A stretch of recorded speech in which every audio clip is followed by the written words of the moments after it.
Hello guys, അപ്പോൾ നിങ്ങൾ ആരെങ്കിലും ഗൾഫ് എയർ ബുക്ക് ചെയ്തിട്ടുള്ള പുതിയ ആരെങ്കിലും ആണെങ്കിൽ ഞാൻ കുറേ യൂട്യൂബിൽ സെർച്ച് ചെയ്തായിരുന്നു. അപ്പോൾ എനിക്ക് കുറേ ഇൻഫർമേഷൻസ് കിട്ടിയില്ല. അപ്പോൾ ആ ഇൻഫർമേഷൻസൊക്കെ ഇനിയുള്ളവർക്കെങ്കിലും കിട്ടട്ടെ എന്ന് പറഞ്ഞിട്ടാണ് ഞാൻ ഈ വീഡിയോ ഇടുന്നത്.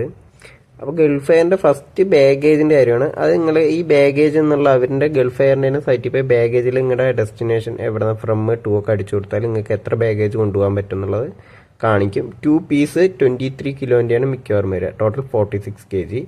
നിങ്ങൾക്ക് ഒരു ബാഗിൽ എത്രത്തോളം ഡയമെൻഷൻ വരാമെന്നതിൽ കൊടുത്തിട്ടുണ്ട്. 72x51.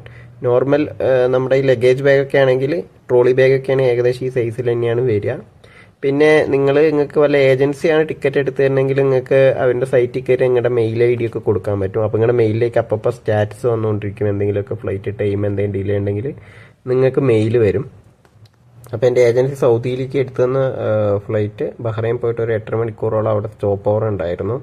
അപ്പോൾ ഈ സ്റ്റോപ്പ് ഓവർ ടൈമിൽ ഫുഡ് കിട്ടുമെന്ന് ഞാൻ കസ്റ്റമർ കെയർക്ക് വിളിച്ചു വെച്ചപ്പോൾ അവർ കൺഫർമേഷൻ ഒന്നും പറയാൻ പറ്റില്ല എന്ന് പറഞ്ഞു. പക്ഷെ ഞാൻ അവിടെ എത്തിയപ്പോൾ 22ാമത്തെ ഗേറ്റ് നമ്പറിന് ഓപ്പോസിറ്റ് ആയിട്ട്, എൻ്റെ ഓർമ്മ 18നോ 22നോ ആ ഭാഗത്തായിട്ട് ഗൾഫ് എയറിൻ്റെ ഒരു ഡെസ്ക് ഉണ്ട്. അവിടെ പോയാൽ നമുക്കൊരു മീൽ കൂപ്പൺ കിട്ടും. അത് അടുത്തുള്ള KFC, മെക്ഡൊണാൾഡ്സ്, പിന്നെ അവിടെ 2-3 ഹോട്ടലുകളുണ്ട്, ചെറിയ കൗണ്ടറുകൾ. അവിടെ നിന്ന് നമുക്ക് എന്തെങ്കിലും ഫുഡ് കഴിക്കാം.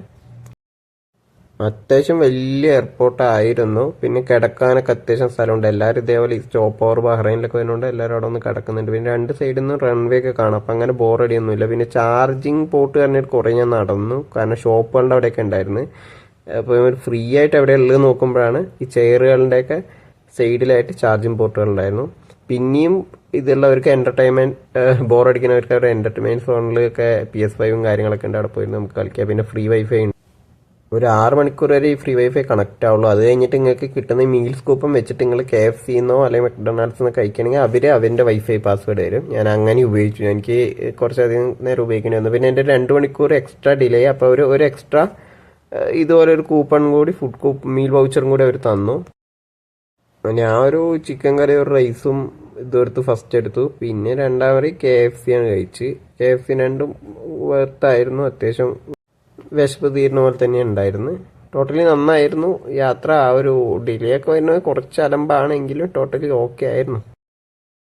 ഫ്ലൈറ്റ് പറയുകയാണെങ്കിൽ എക്കണോമിക് ക്ലാസിൻ്റെ ലെഗ് സ്പേസ് ഒക്കെ നമ്മുടെ എയർ ഇന്ത്യ ഒക്കെ വെച്ച് നോക്കുമ്പോൾ ഗുഡായിരുന്നു. പിന്നെ ഒരു LCD ഇതൊക്കെ തന്നിട്ടുണ്ട്. പക്ഷേ ഇയർഫോണൊന്നും ഉണ്ടായിരുന്നില്ല. ചുമ്മാ ഗെയിമൊക്കെ കളിച്ച് ചുമ്മാ വേണമെങ്കിൽ ഇരിക്കുക. പിന്നെ ബ്ലാങ്കറ്റൊക്കെ അവർ തന്നു കേട്ടോ. നല്ല തണുപ്പായിരുന്നു. അപ്പോൾ നമ്മൾ ബ്ലാങ്കറ്റ് കഴിച്ചപ്പോൾ ബ്ലാങ്കറ്റൊക്കെ തന്നു. പിന്നെ അതിൻ്റെ ഉള്ളിൽ തരുന്ന ഫുഡ് എനിക്ക് വലിയ ഇഷ്ടമൊന്നും ആയില്ല. ഞാൻ എന്നാലും കഴിക്കാം, ചുമ്മാ ഒരു ഫുഡ് എന്ന് പറഞ്ഞിട്ട് കഴിക്കാം.